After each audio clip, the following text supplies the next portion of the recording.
I want to introduce you to Jan van de Venis, an extraordinary Dutch lawyer who lives at the intersection of human rights and sustainable development. He's deeply concerned about the human right to drinkable water, for instance, but industrial developments often use vast quantities of water and leave it totally contaminated.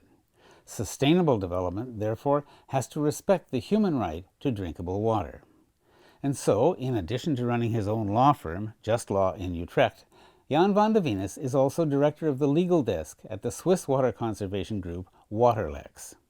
In addition, he's the co-founder of a public service organization called Stand Up for Your Rights and the president of Grrowd, which uses crowdfunding to support and protect environmental protectors around the world. He's a member of the influential network of Dutch leaders called World Connectors, and within World Connectors, he leads the effort to create a new position within governments called the Ombudsperson for Future Generations. Indeed, he's sometimes described as the Netherlands' own shadow ombudsperson for future generations. Finishing law school, starting to work, I had already my doubts whether I could really go into this hard law or hard working and hard focused business law society. And work for big firms, big cases, mostly dealing about money. But when I was doing an internship during the last few weeks of my studies, I actually thought and saw I can be a lawyer if I just maintain my own ethics. So as long as I keep to my ethics and my morale, I can do this. And I actually have done so from the minute that I started, also as a corporate lawyer. However, after 6 or 7 years, I did get the feeling that my future would only be about making more money and not getting more interesting cases, because only the monetary thing would change in the cases, not the content.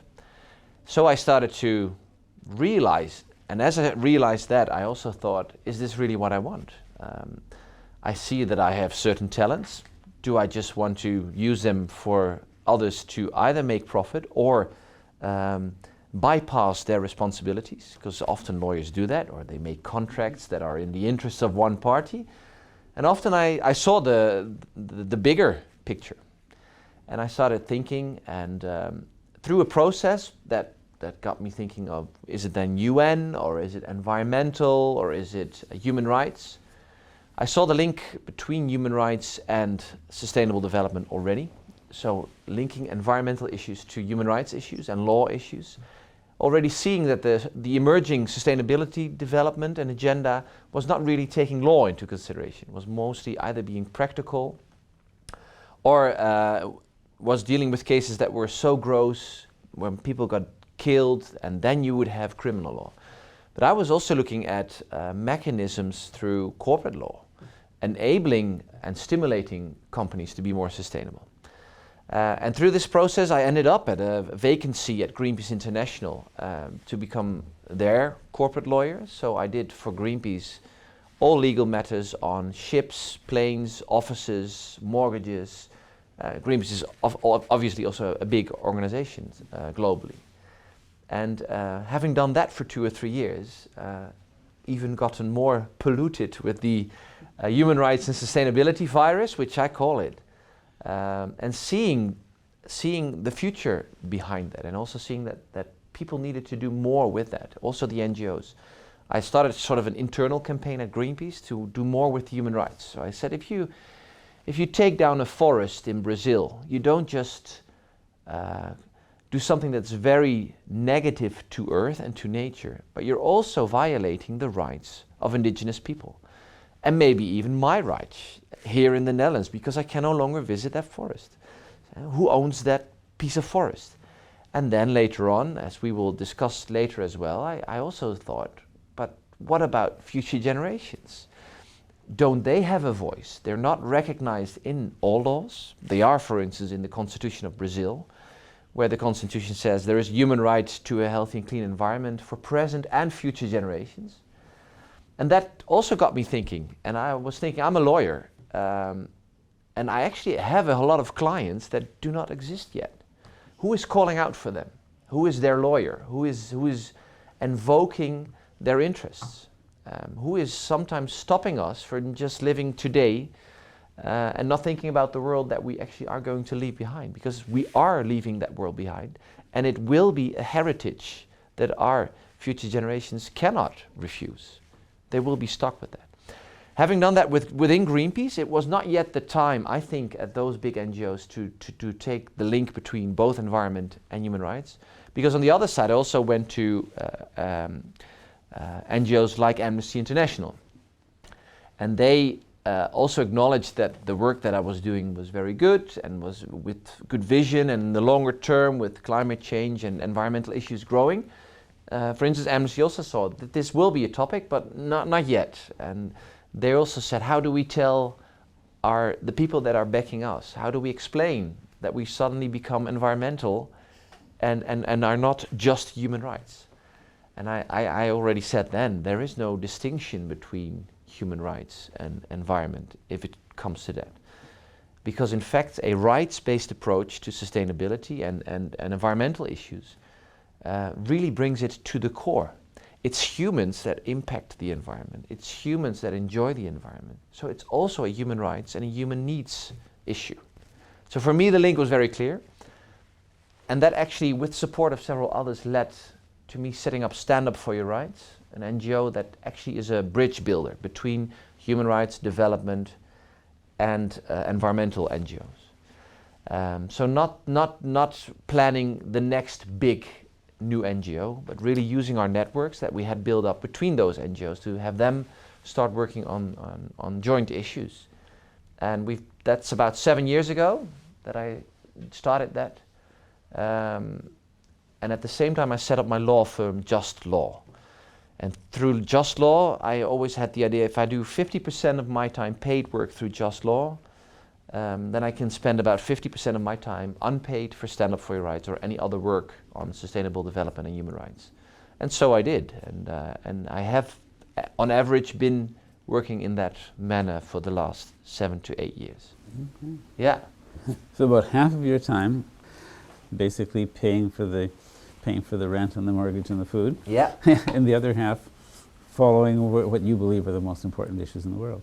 And the nice thing is, for me as an individual, that whereas there was not that much work on that human rights and sustainable development, when I started 7, 8 years ago, and I really had to also make my living advising NGOs on corporate law and contracts, it's really shifting. And sometimes also the work that I used to do unpaid is now paid. And this for me also shows that now more and more we are seeing the value of this work. Also the monetary value of it. So advising institutions on how they can work on human rights, advising existing institutions how they can work on the sustainable development goals with a rights-based approach, training human rights institutions over the world to work on sustainable development, water issues, climate issues, all in relation to human rights, which for them is a very new world, because many of the national human rights institutions globally really focus on the more traditional civil and political rights. So racism, discrimination at work, other sorts of discrimination, which definitely is very good. But we should not forget the economic, cultural and social rights, which are the rights actually connecting humanity as a whole and connecting it to the planet as well. You know, you're telling me about a theme here that we've seen in a number of other areas, but I hadn't seen in terms of these sorts of organizational issues, and that's reductionism. I mean, one of the things that I think has gotten us into the pickle that we're in, and I'm not alone, there's lots of people think this too, but is our habit of breaking things down intellectually into compartments, and you know, so we only work on developing, you know, an energy system that serves a particular purpose. We don't see it in the context of the whole, you know, the whole of our lives, the whole of our environment. And this is the same thing, isn't it? Where you're looking at, you say, well, human rights are over here and sustainability is over here. And you're saying, no, they're all connected. It's all one big thing, and but it's a parallel change to what we're seeing about the interconnectedness of things generally. It is, and it's for many people a paradigm shift as well, because you can probably understand, if you understand this principle and this paradigm shift that we are going through, that mostly I have to combat or reason with the human rights professors. They used to say no. I mean, sustainable development and human rights? No, no, no, it's not a human rights issue. And now actually they are becoming, instead of a rare species, more of a common species. So there are more PhDs, more professors, and I think it's also because the issues are becoming more realistic in today's world. So it's not just predictions anymore. We see sea level rising. We see climate change litigations. We see the human right to water and sanitation being accepted by both the UN General Council and the Human Rights Council, General Assembly and the Human Rights Council, implicating that countries, human rights institutions, ministers, government officials need to work suddenly on a water theme which used to be only technical for the Dutch, for instance. So how do we solve water issues? And now it suddenly becomes a human rights issue. So is it affordable? Is it acceptable? How do we ensure that in the long term it's sustainable? How do we keep our sources protected? How do we clean up mess that we've made in the past? Who do we hold responsible for that? All those issues were non-issues in the past, and indeed now really are connected with human rights. An additional element that really helped on that is also the development in the international law realm of human rights and business. So since Professor Ruggie, who was the UN Special Rapporteur on Human Rights and Business a year or 5 ago, really presented a strong framework on guiding principles for business and human rights. Since then, this has really gotten the attention also of the UN, and it's created a responsibility of business to respect human rights. And this responsibility is often called upon towards governments, towards business, in cases. And yeah, all these little elements are really telling me that this was a right vision already 8 years ago, and that we are actually moving in that direction. So this interconnectedness of themes, yes, I fully see. Yeah. But it's the perceptions of people coming to these issues as young people that are really the genesis of the change in a lot of cases, right? So here you're a young lawyer, and you see it suddenly differently from the older lawyers. That's absolutely true. Yeah. And this is also why I really like this as well, because it keeps me fresh as well, because I've been doing this for about 10 years ago. The young people don't see me as young anymore, although I do still feel young. But what they now bring to the table is a whole new vision. Yeah. And things are moving so fast. They are actually creating or bringing to the table, what if we talk about human rights? And what if we talk about a bigger picture? Can we then say that nature itself has rights? Can we not say that Mother Nature as a being, as an existence, as a living organism, has rights? The nature which we are all connected to has rights as well. And who can then defend such rights? That concept has been only 2-3 years old, and it's already popping up everywhere. And I really see things speeding up on that. Whereas I really had to plea for a human right to a healthy environment, which could be constitutionalized more in Western countries, because it is constitutionalized in the more non-Western world, where people, I would say, live more connected to nature and actually want to have such a right to balance economical rights. Now we see this emergence of even more or new rights.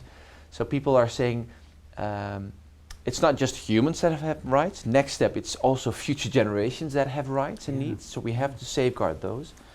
But a whole new movement that says, no, we could say that Mother Earth is a subject and thereby has rights herself, not itself or himself, but herself. Yeah. Yeah. You must be familiar with Christopher Stone's work.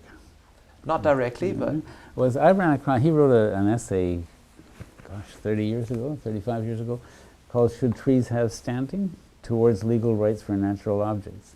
And I ran across this when I was working on a book on beaches, because it suddenly occurred to me that the book is called The Living Beach, and the beach acts like a living thing, and I thought, does it have the right to be respected? Does it have the right to, its own processes in its own way? Yeah. And that led me to start thinking about this whole thing. And you're right, in the last few years, all of a sudden, this is widely not accepted particularly. But it's certainly being widely There you go. Yeah. The moral support and the ethical support, and I always say law becomes law after ethics are being put on paper. So the ethical element of it is popping up. We are looking differently at how we use our planet, how we enjoy nature, how we are a part of nature. As a lawyer, it would be almost ridiculous to 10 years ago say, as a human rights lawyer, I feel a part of nature. Now I don't just say that I feel a part of nature, which I do, but let's be honest, I am nature. I drink water, I need air, I need food, I need to sustain my body. My body is nature. So if I am nature and part of nature, if we progressively show and prove as well that nature has a health benefit on our lives, more and more recent academic studies have also proven that people are more healthy as they are more in contact with nature, more happy, in fact.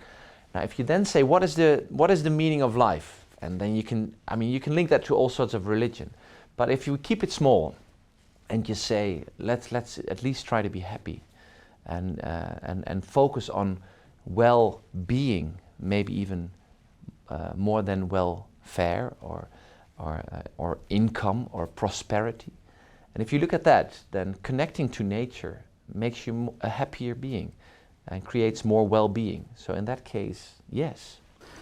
Don't we see here then a kind of a growing opposition or pressure between the sort of abstract and oversimplified view of the world which exists for business and the broader view of the world that we're looking at here? I'm thinking particularly from something like water in Bolivia, right? The whole Cochabamba conflict, where water, which you would take, I would take to be a human right, becomes a corporate asset, right? And you have to, and people get charged for it.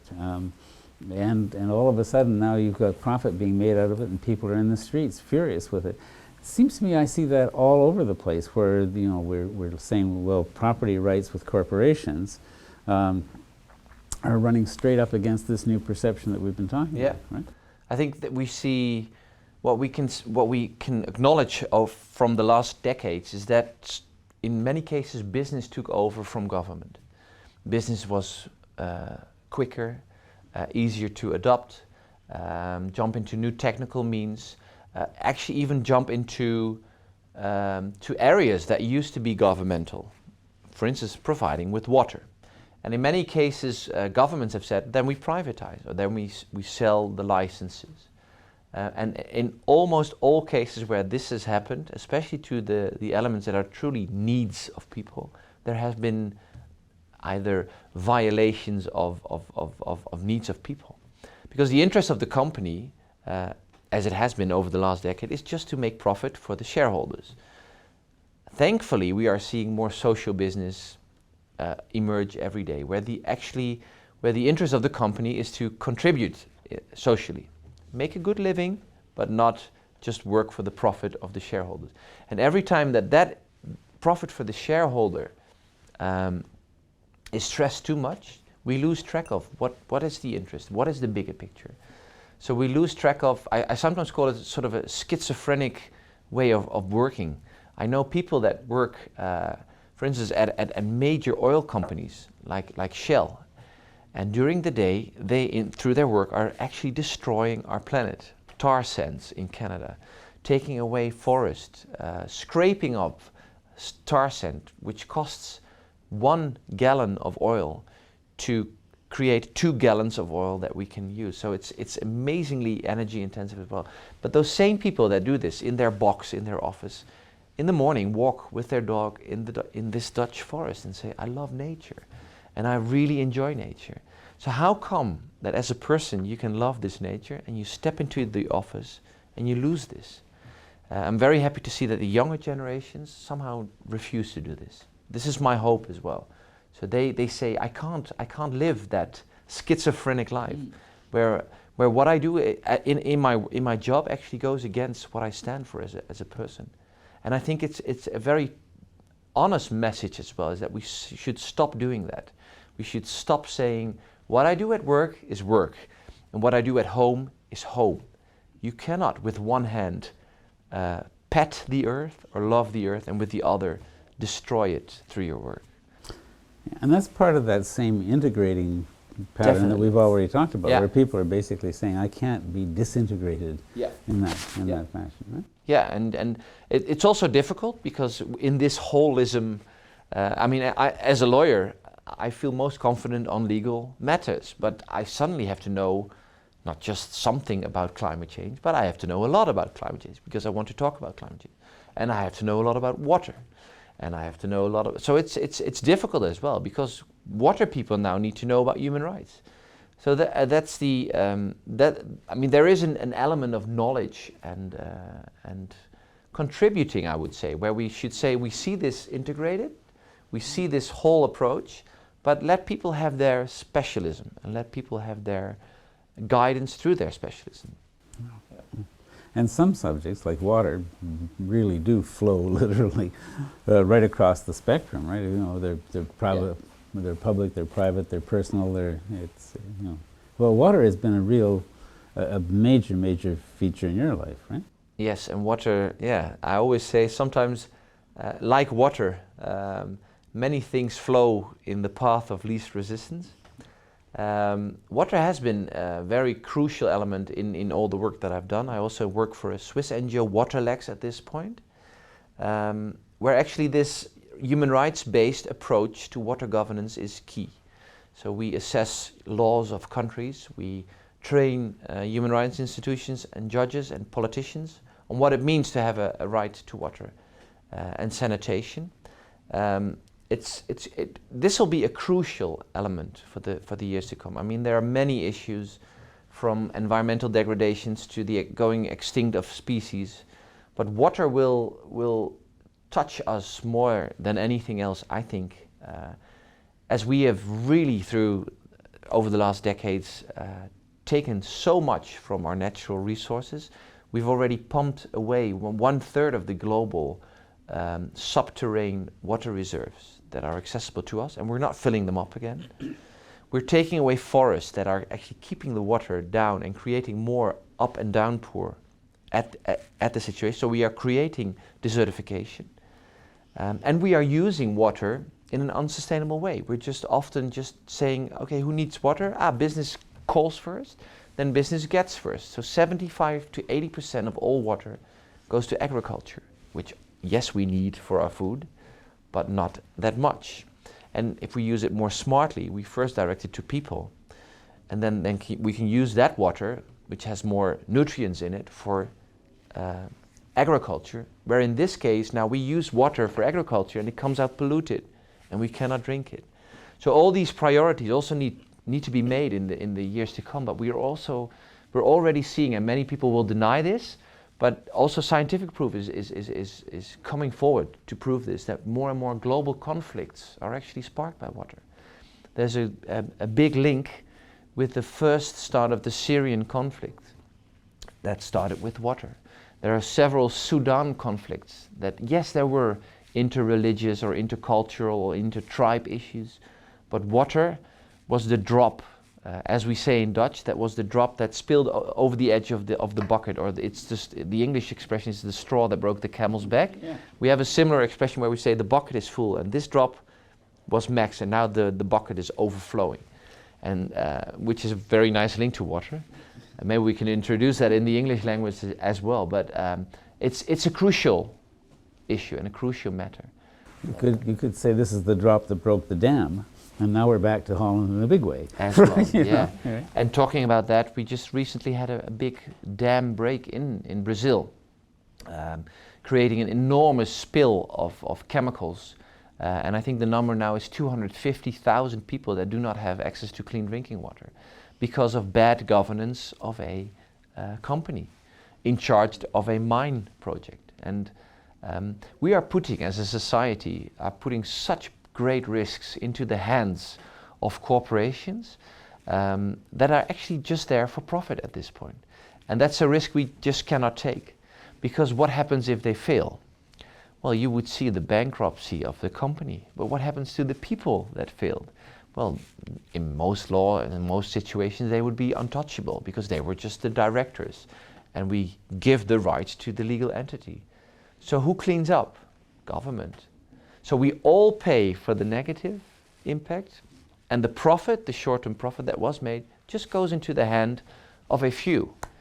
And many corporate people will say I would be exaggerating. Actually, me being the lawyer from the corporations back then would also say that. But it's not. I've really seen that the business model that we have for such important issues around water, which cannot be traded as a commodity, it is truly a common good. Not just for now, but for our children and for future generations. And we should treat it as such, as a treasure. We treat it as a free good, though, and as an infinite good. Yeah. And are we now running up against the situation where we may literally not have enough water for the most important purposes? Yeah, right? I see also a big issue at this point. Every year there's an issue in California as well on drought and availability of water. I think recently we've seen even more alarming reports that the sequoia forests, so the big tree forests, they were going dead in certain places, and a few places it was thought that it was a bug due to climate change or softer winters. The bug was actually killing the trees, but now they actually see that many of the trees are just drying out. There is no water. We're sucking out groundwater reserves at such a speed that these big trees, 3,000, 6,000 years old, are running out of water. It seems to me that there are all kinds of places where there's a cause and there's an effect, but you don't make the connection. You don't say, for example, with air pollution, you don't say, X number of people in Amsterdam are dying of air pollution. You say they're dying of heart disease, they're dying of pulmonary disease, they're dying of many different kinds of things. And those are all, in effect, symptoms, but the real cause back upstream is they're not breathing good air.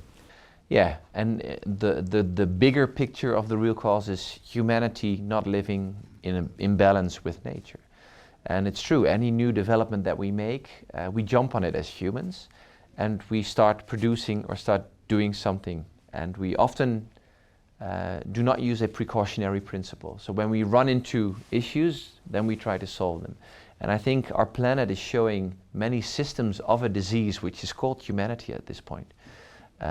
We had a hole in the ozone layer, we had acid rain, now we have climate change.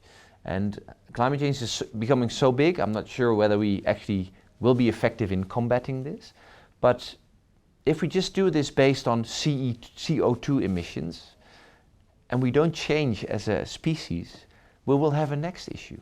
We will have a next issue, which is either water related, or which shows that we've taken, for instance, away too many forests, or we went in so deep that we opened up a virus to come out of the forest that has never been in contact with humans, etc., etc. And we're just not taking that in consideration. I fully agree, and an example of that is, and I've said this for so many years, in the Netherlands we have 15,000 people that die every year due to air pollution. 15,000. Hundreds of thousands of hospitalization for asthma, from bronchitis. And we only, I always say, we have 1,000 people that die in traffic, even less. But we always try to get one or two off of those people that die in traffic.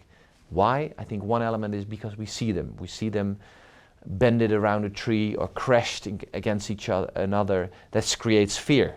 True fear. But 15 times more, maybe 20 times more people die because we emit particulate matter. And it's a nasty death. It's a long cancer death.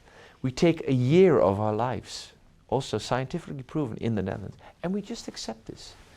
Why do we just accept this? Why are we not in contact with this, like you said as well? Why don't we see this bigger link?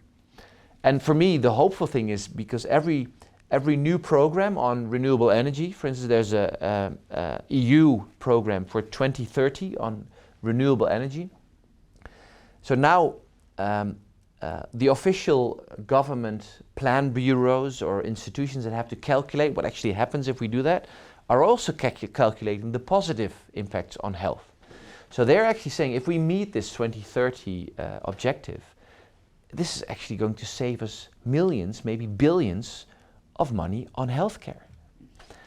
Because people don't go to the hospital, they don't need their asthma medicine. And this brings us to the other side, and this is what you also addressed this when we briefly spoke before on true pricing. And I always say, now that we see this, and we are seeing that we're getting so many negative environmental, negative health, negative impacts of working with fossil fuel, it's time to start charging a realistic fee at the gas station, at the petrol station. So all these negative impacts we pay with all of us together. The oil company is not paying for that. The taxpayer is not directly, but if we would directly pay for that at the gas station, electrical cars would be booming already. They are emerging, but they would be booming. Because driving an electrical car, which I've been doing for the last 4 years, on your own solar energy, is dead cheap. Already, it is. And it's positive. There's nothing coming out of the car. And we can create such infrastructure only for a government that I've seen. There's a new report on that just came out yesterday or the day before.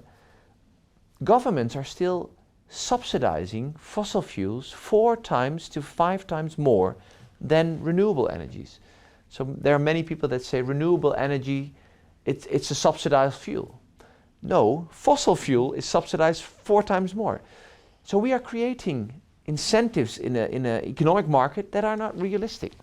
So charge the fee, what fossil costs, to people that need to buy fossil. And on the other hand, make sure that you stop subsidizing a fuel that we need to say bye to anyway, because the future is renewable. World Connectors, of which you're a part, Yeah. Has a whole foundation coming out of that subject. How is the foundation addressing that issue? Well, the foundation is called the True Price Initiative, and this is actually one of the main issues that we focus on with the World Connector. So it's future generations. There's a working group future generations, working group energy. So how do we look at energy? And this looking at what is a true price. And the nice thing is many of the World Connectors have either been former ministers or government, NGO executives, but we also have former CEOs of the biggest banks, biggest business in the Netherlands. And they like to take this business approach, and they've also said, why is it that we are not paying a true price? And they've actually worked out a scientific model that per product could really make the price. So what does it cost, for instance, if I eat organic grapes that have to be flown in from South Africa? It's not possible to sell those for $1 or for €1 per kilo, because the impact on CO2 emission alone, the whole trip, should be much, much more. Buying your charger, your phone charger from China off the web for $3 is not calculating the environmental costs, the labor costs, the travel of the product, the waste that will be left with the product. So we are not calculating these products to the person that buys the product. We're not calculating it to the producer of the product. Then who are we calculating it to? Well, to the bigger us, which now today we don't care about. We either throw it away, or we burn it, or we take things from the environment, precious metals and the rare metals. But we do give this to our future generations. And this is also behind this calculating model. So how can we, for each product, calculate as good as we can a true price and a realistic price?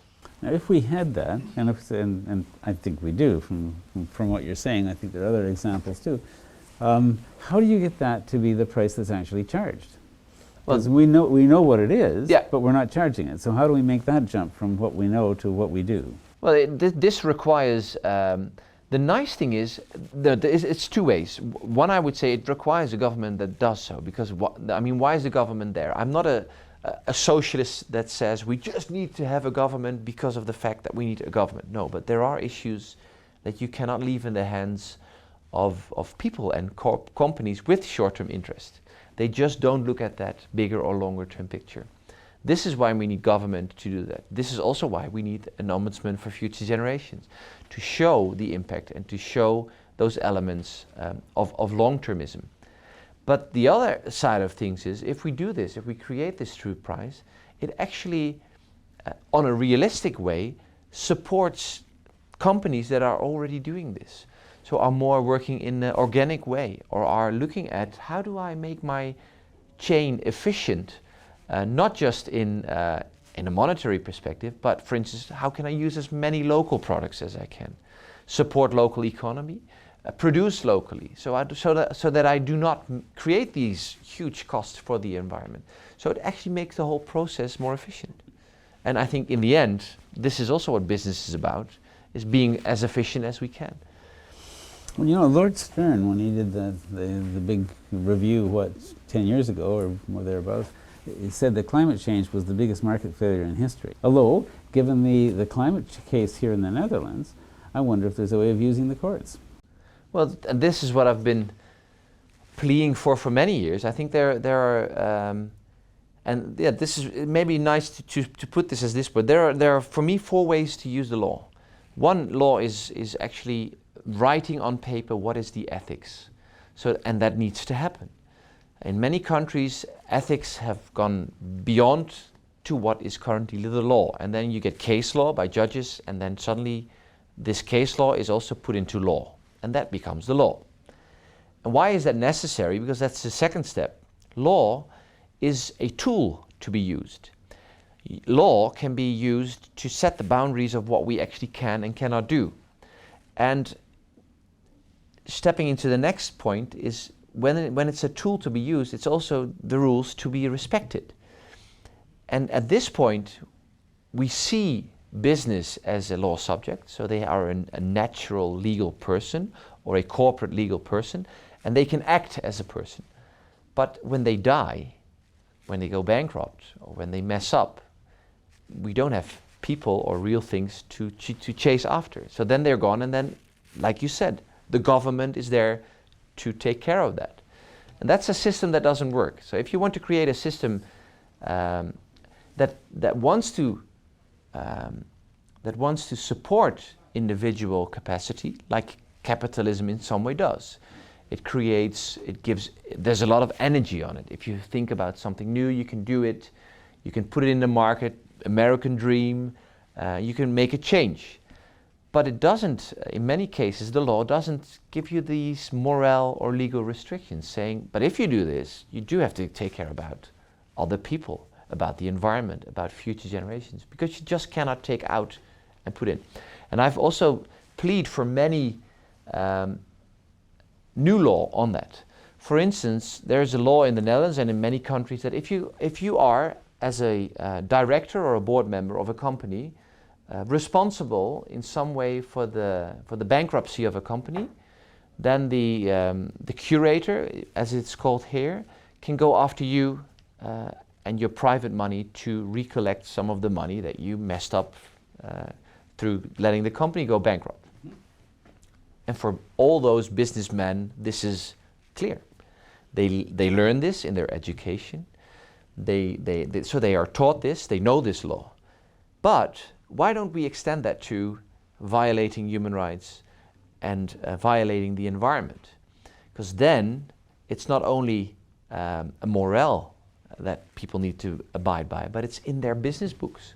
It's in the books of the corporate lawyers. They will learn that you can't just let a company go mess up with the environment. Why not? Because it's ethics and it's put in the laws.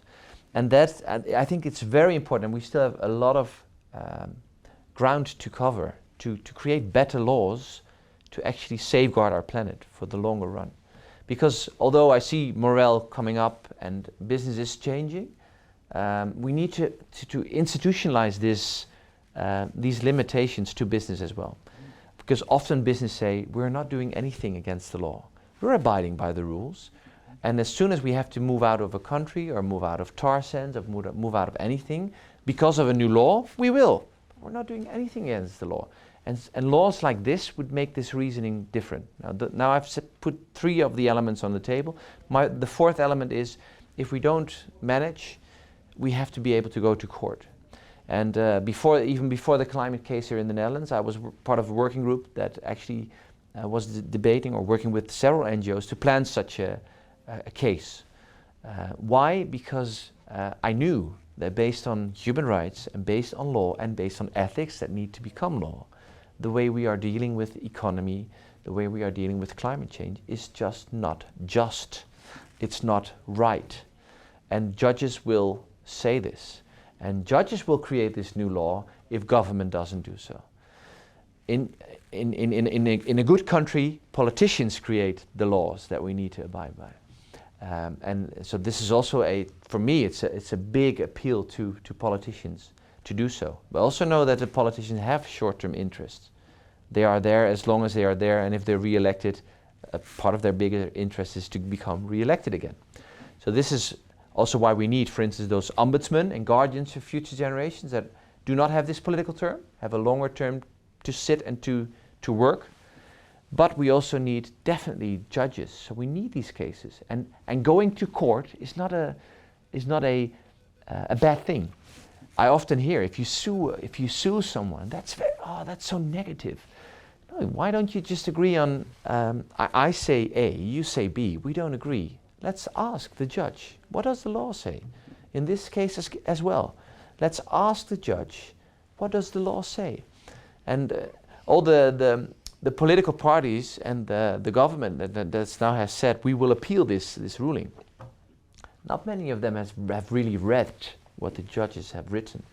And the verdict for me is, as a lawyer, is very well reasoned. It's very well balanced. And it's actually doing what I've always felt that needed to be done, and have judges saying, no, this is the law. And if you don't create it, or if you don't abide by this as a government, then I will correct you. And this is why I'm there. And there's a big step yet to be made in international case law cases. Yeah, and I actually like this new pillar, because many people in government say, if we want to change, so if people want to become more sustainable, why don't people buy more sustainable products? And that's just not the way society functions as today. I know that 75 to 80% of all people want more renewable energy. But if you see how many have solar panels on their roof or buy this from a green energy company, that's much less. Why? Is it because the incentives they have are also short-term, they're marketized. It's cheaper if you go to me. So we get people that visit us door by door. No, I even sell the energy more cheap, or it's even cheaper at me. So and the short-term incentive are triggered with people through advertisement. But thankfully there's a growing group that's actually appealing against that. And there's a growing group that also says we cannot do this any longer. And indeed, if business, which has traditionally these short-term interests, and if government, which has traditionally these short-term interests, because it's true, it should not have, but it does through politics, it needs to deliver today or tomorrow, and not in 30 years. Now then this pillar of consumers and people becoming more active, standing up for their rights, and actually also seeing the bigger picture, seeing how they are connected. So if I buy a t-shirt here in the Netherlands that creates a water use of 3,500 liters in India or Uzbekistan to grow the cotton. So I am actually using water in Uzbekistan. We don't know that. We just buy the t-shirt from the shop. Then that t-shirt can never be €3 or $3. It's too cheap. And thankfully more and more people are seeing this, are actually saying we have to object against a system like this. This system is bankrupt. And before we all fall over, we have to make changes to this. Yeah. Which brings us, I think, to the whole issue of future generations. And so tell me about the idea of an ombudsman. How would that work? I think I should first explain a bit on why ombudsman, because I know I'm part of an international network of ombudsman, commissioners, parliamentary commissions on future generations. Let's call it guardians for future generations. Why? Because the institution of ombudsman has a whole different meaning. For instance, I know in the United States and in Canada, but in Europe, an ombudsman is a complaint mechanism against governmental laws and regulations and acts that violates rights of people. In the Netherlands, we have an ombudsman for veterans, we have a children's ombudsman, and we have a general ombudsman who deals with complaints against the government. For instance, if you're incarcerated or if you are the government is ill behaving towards its citizens. But this element for us in the Netherlands would be perfect to create such an ombudsman, because part of the elements of the ombudsman in the Netherlands and in many other countries that they can do research, they can monitor, they can advise, they can be requested to advise on new rules and regulations and on intended steps that governments want to take. And this ombudsman has a period of 5 to 6 years, which is not connected to the political re-election scheme. And the job of an ombudsman of future generations, which for instance Hungary also has, is to look beyond that spectrum. So to advise the government in new laws and regulations. So for instance, if the Dutch government would want to privatize water, then the ombudsman could, either requested or non-requested, give feedback on that and say, look, if you do this, this has this impact in 5 to 10 years, but it has this and this impact on future generations. Have you enough taken that into consideration?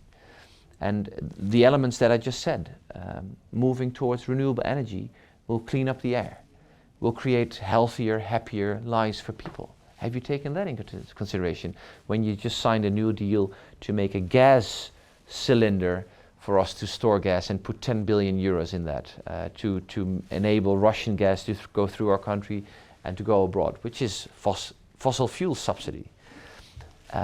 All these elements create more and more around the globe guardians for future generations.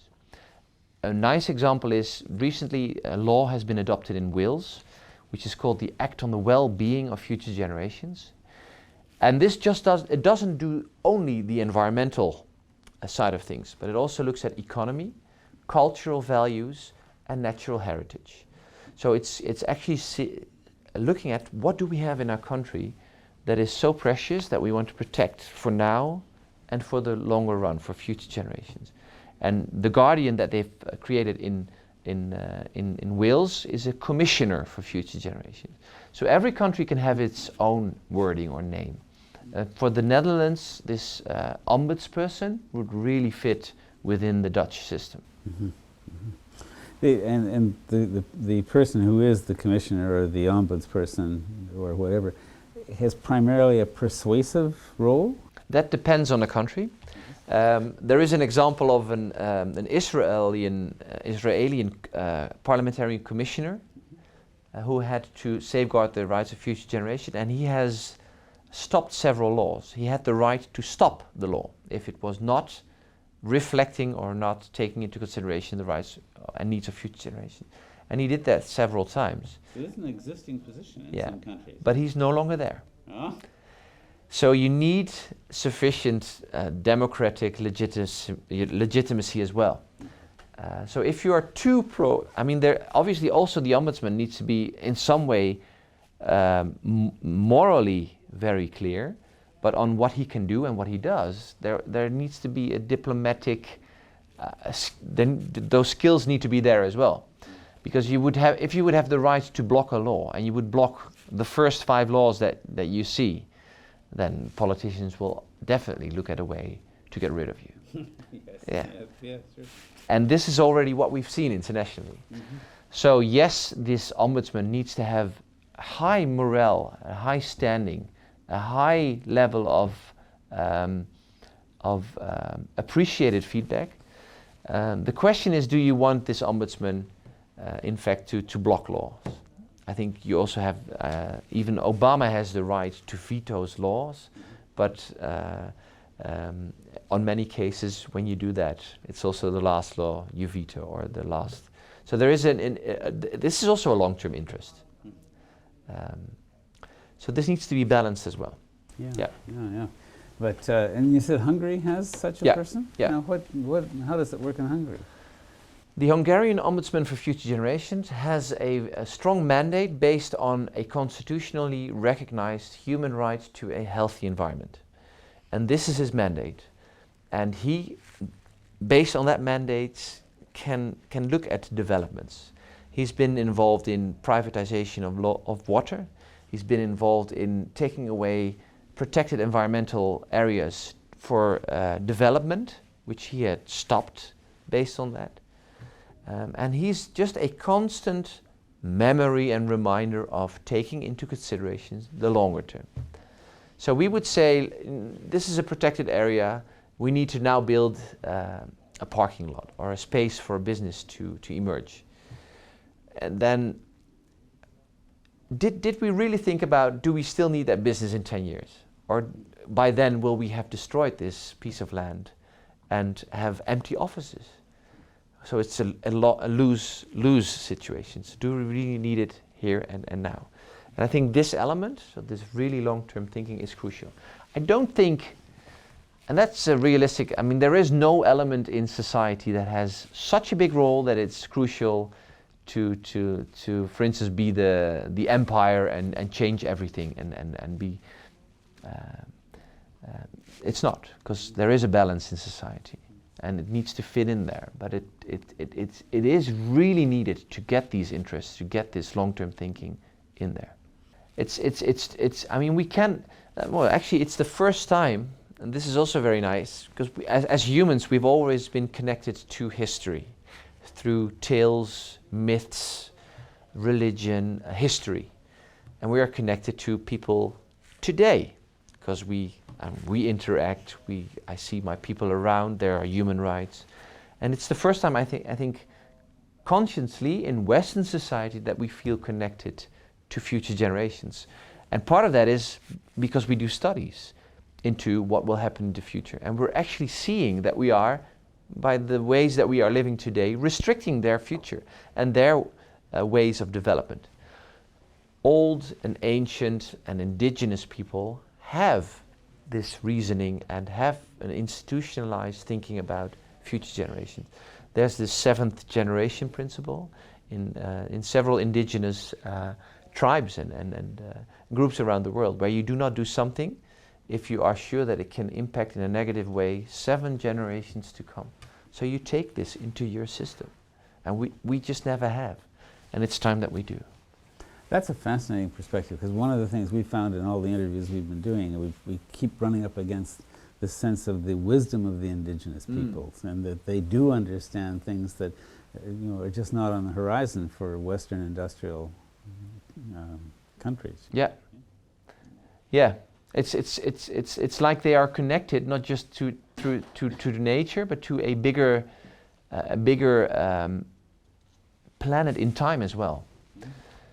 So they see what they do to the land. They see what they need from the land. They see what their impact will be on the land. Yeah. Since they're doing the same thing that you've just described about us doing studies, they've looked back at the history, and they see what has come from certain actions far in the past, and they then look forward and say, well, those are the kinds of things that will happen from actions in the present, right? So, but then you see yourself as a temporary piece of a very long process, and again, I don't think that's been the Western habit at all. No, not at all, no. No, and peaches come from a can, and chicken is from the supermarket, right? We don't know where our products come from. We really don't know. We've totally lost track of this.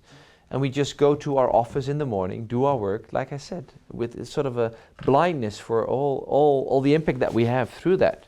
And we go back home, we buy our food, and we live. But we don't see this impact. And paying for it, like the true price, could be a start for that. So it really requires, I think in an indigenous society, you cannot live separated from nature and this long-term thinking, because every day you are remembered. The way we have designed our lives, we've designed it to be disconnected from the longer term. and that really needs to be re-implemented again. There really is a huge mental shift that we're talking about. Yeah, which is going to be a hard process, because as we know, it is just very hard to change. It's hard to change people because they, no matter whether they're 100% happy in their lives, it does create their security, and they are stuck in a system where they have mortgages and houses and gardens, and where there's a pressure to leave money for your children and to drive a bigger car than your neighbor, and all these elements, to step out from that, step into this world of interconnectedness, and actually in consuming, taking into account your effect on this whole, is a major shift that I see young people can do more easily, and I see let's say people over 50 to 70 or even above 40 have difficulty, because they've really learned to work in settings that were created to maintain this old system. So it is a tough time as well for many people to come out of this. But it is time to knock on that door and say, I mean, how long can we still wait? It's tough, but it's very exciting. Definitely, because well, I can also make. I mean, this is also. I'm also a a lawyer for sustainability in that way, and this. I mean, I can tell all the viewers that as well. As soon as you step into this world, and into the world of sustainability, it's just exciting. There's so much positive energy, and reconnecting to others, to other cultures, to nature is just a beautiful thing, and it does make you a happier person. Yeah, it has not made me a richer person in my bank account, but it has made me a tremendously richer person as a person. Well, it hasn't made you a richer person in your bank account, maybe not, but I also often think that the European social democratic tradition is a form of wealth that's often not recognized as wealth. Yeah. So I think it's a good deal. It is a very good deal. I think if you look at, for instance, this Welsh Act on the well-being, so look at well-being, the happiest people of this planet live in these countries, the Netherlands, Denmark, Norway. Even the richest people in those countries are the happiest, whereas they pay most tax relatively around the world. And why is it? It is that you are part of a society. When you need healthcare, you have healthcare. Your children will have proper education. So the whole system around the economy is also protecting you as a group. So you are part of this bigger system, and this is what making you happy. Yeah. And this is real wealth. And this right? is this real, is a lot more than money in wealth. your own bank account. Definitely. Right? Yeah. Yeah. Because you can be very wealthy and very unhappy. And lonely and still exposed, still vulnerable to all these misfortunes that are taken care of in a more really deeply democratic and caring, compassionate society. Yeah, there was a recent article on, because of all those countries, the Dutch are not the most happiest in the world. We're on the 4th or the 5th place, but our children have been the happiest children on this ranking for many, many years. And they've actually, so we've addressed several of those elements, but there's an additional element in the Netherlands where many mothers and even fathers can work part-time. And many countries would say, that's ridiculous. You have to work because then you make more money. But children become more happy when moms or fathers are around more. And I must say, because I've done the same when my children were smaller, and still I'm flexible in my work, and I try to be part of their lives as well. It makes me happy to see my kids grow up and not be in an office and have children for what? To realize when I'm 60 that I have grandchildren? No, I mean, these are my children, and I'm really enjoying life with them. And sometimes we put a sort of a burden on ourselves that we have to work, we have to be productive. And maybe that is so and I'm wrong, but does it make me happy? Well, what is the purpose? I mean, the purpose isn't production for some abstract, mindless reason. The purpose is to make yourself have a rich and fulfilling and satisfactory life, right? Yeah. Here to that. Yeah. And I'm very happy that I can add to that for myself and others from a legal perspective. There's one other element we haven't talked about, and that's Grrowd. Tell me about Grrowd and how that came about. I will, and Grrowd is a very exciting thing as well. What Grrowd does, it uses modern technology to enable people to stand up for their rights. So just briefly explain Grrowd and why I'm in Grrowd and why we started Grrowd.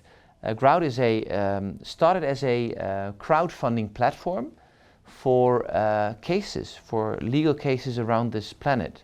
From typically cases from David's against Goliath. So we have a case of Mexican organic farmers against the big company of Monsanto. We have a case of a small group of people living near a natural reserve in South Africa, which is one of the last strongholds for rhinoceros, against a big coal company who wants to dig out coal in that area. And we have a tar sands case at this point, which I've already addressed a bit on the tar sands and how this is destroying our planet. And all these cases, because we judge the cases before we put them online. I'm not saying that we are the judge over the cases, and I'm not saying that we guarantee that all our cases will be won, but we do make a judgment on the cases, and we see so many violations of human rights, environmental, economical, and social, that cannot lead to court cases because people really do not have the money to go to court. And we've really said it's time to empower those people with modern technology. So put those cases online on Grrowd, G3ROWD.org, and to ask for support for those cases. And if we have 20,000 people that give $5 to this case, or euros, then we can do this case. And if we win it, we might even get some of the money back that we can put into another case. So we've really looked at that. And we've made a small change recently with Grrowd, because we saw that the crowdfunding itself is really time limited. Normally you would say, I need to raise funds to make a product, fund me, and then you'll get your product for this price and the rest will pay more. But a court case, it's more difficult to do that. And it's difficult to share the message, to share the message to others. Because you would say, I just gave $5 to rhinos against a coal mine in South Africa. That's not something that's too sexy to share on Facebook, maybe on Twitter, and we really saw that as something that was blocking us. So from the people that ended up on our website, we got a relatively high amount of people donating money, and two, relatively high amounts of money. But somehow the people were not visiting our sites. And then we said, why don't we make this different? And this is also really the voice of today. Why don't we get people involved in our campaigns? So yes, you can give money, but there's also an element of participating. So we are now moving into the realm of creating arts around those cases. So we now already, if you look at the website grrowd.org, you would see new elements, new cartoons that can actually also be printed on t-shirts, and new videos and music videos, songs and videos that we will actually launch, and people can support that song and support that cartoon. And the best cartoon wins a prize. But by sharing the cartoon and the song, you also share the message of the case that we crowdfund for, and we get money in for that. So we now create participation, so we create more consciousness in a bigger group of people, and we get the money for the lawsuit. And this is very exciting because it's new, and I think it's something that we need. And like you said, I've been working with environmental human rights defenders for many years. I know I can speak out on this video, but I also know I went to Rio +20 in Rio de Janeiro. I returned safe and sound. I was critical. Two people from a village near Rio de Janeiro, two fishermen, never got it back home. And they were not that loud, but they protested against a violation of interference in their fishing grounds by Petrobras, a big Brazilian oil company. And they were found killed, one tortured, one tied up on the bottom of his fisherman boat. They never got home.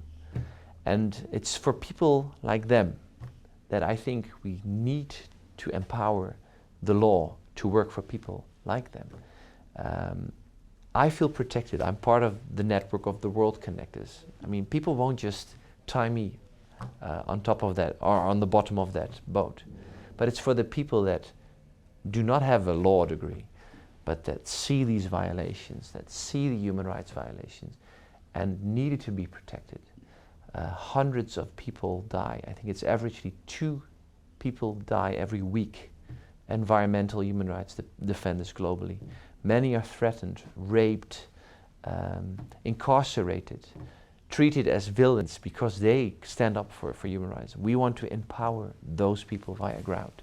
And this is, I think, a very great way to have public participation through that. And the only thing we say is that we enable this case to go to court and the judge will rule. We feel confident that the ruling will be good, but if it's not, it's not. But if you are behind this case, support them. And we're very happy that many celebrities are already behind our scheme as well, and everyone that we explain this said, wow, this is really a good thing. The only thing that we have some issues with is traditional media picking this up and actually helping us to get more people, more traffic to the website. Hasn't been covered much. No. Somehow they've said at the start, crowdfunding itself is not new. Crowdfunding for a case is. So as soon as you have the first case that can go to court, then we will do something on it. So it's the chicken and the egg. How do we get this to be combined? But more and more, I think, I mean, with this new approach as well of actually becoming a part of this campaign, you can do more for the campaign and be part of it than just giving money.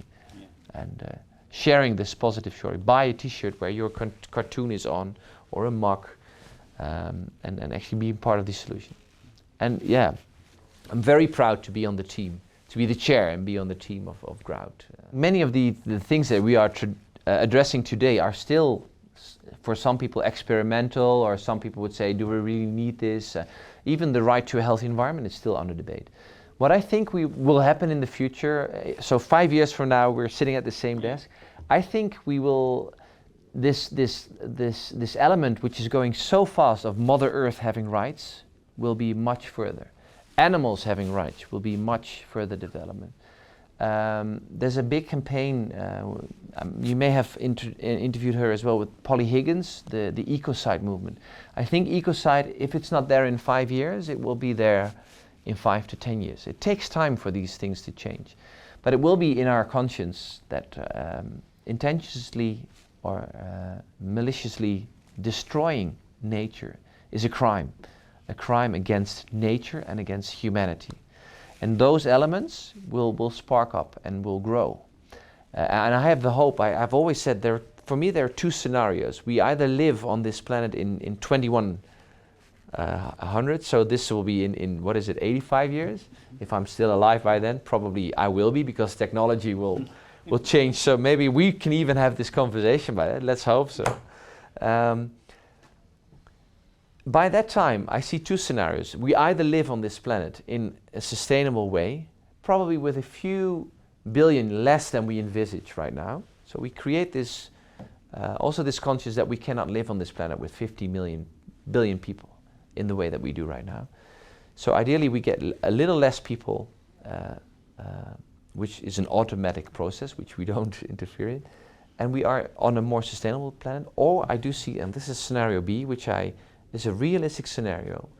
We have gone through many global wars, many disasters, climate change disasters, people that get killed, refugees that come knocking on the doors of the United States and Canada and Europe, that need water, that need food, that create wars, that will actually create wars. And we will have a lot less people then. I opt for option number 1.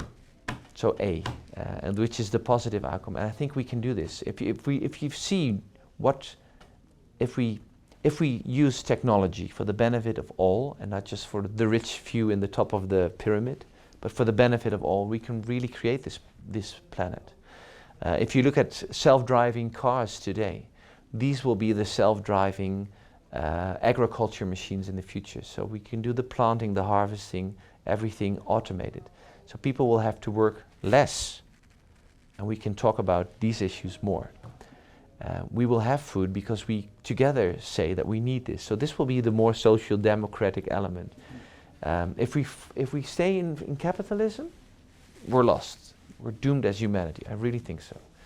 And I think we can have this talk in 5 years, and we can have a positive talk in 50 years, only if we really use the enormous energy and positive development in technology on renewable energy, on energy storage, on water, wastewater reuse, on desalinization with solar panels and membranes. So there's so many, I mean, I could talk about that for hours as well.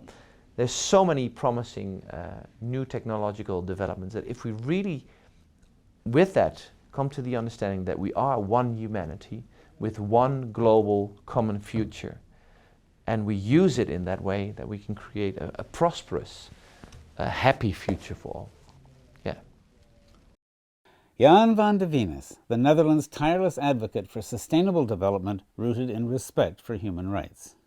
If you share Jan's concerns about the human right to drinkable water, you may want to look at our conversations with Maud Barlow, the author of 3 books on the subject, and Stephen Leahy, whose investigations into the embedded water content of everyday products show that it takes 5,000 liters of water, for instance, to make a cotton t-shirt. And if you're interested in the human right to a healthy environment, do visit the website of our documentary film project, www.greenrights.com.